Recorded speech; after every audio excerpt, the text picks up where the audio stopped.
everyone, this is Dr. Imja from Madeva Dental Care. ఈ రోజు commonly asked questions లో part 2 ఇది. ఇద్దరిలో ఒకరు కామన్ గా అడిగేది ఏంటంటే ఏ టూత్ పేస్ట్ యూస్ చేయాలి, ఏ టూత్ పేస్ట్ యూస్ చేస్తే బెస్ట్ అనేది అడుగుతూ ఉంటారు. Irrespective of the toothpaste ఏది యూస్ చేసినా కూడా మనం technique way of brushing is important అనమాట. ఆ వే ఆఫ్ బ్రషింగ్ ఎలా చేయాలనేది ఆల్రెడీ మనం ఒక వీడియో చేస్తున్నాం, do check it out. And టూత్పేస్ట్కి వచ్చేసరికి చిన్న పిల్లలకైతే ఒక రకమైన టూత్పేస్ట్ ఉంటుంది, అది మేము ప్రిస్క్రైబ్ చేస్తాం.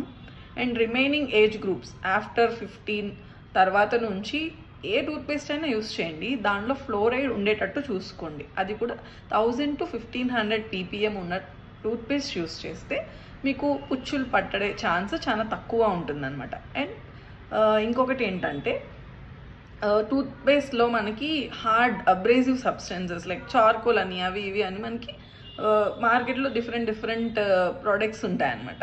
సో చార్కోల్ కానీ మైక్రో అబ్రేజివ్ పార్టికల్స్ ఏమన్నా మీ టూత్పేస్ట్లో ఉంది అని అంటే అది మీరు యూస్ చేయకూడదు.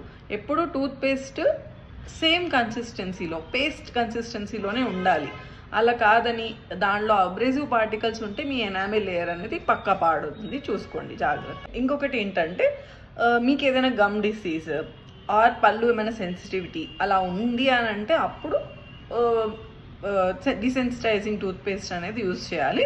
అది కూడా ఇండివిజువల్కి మధ్యన మారుతూ ఉంటుంది.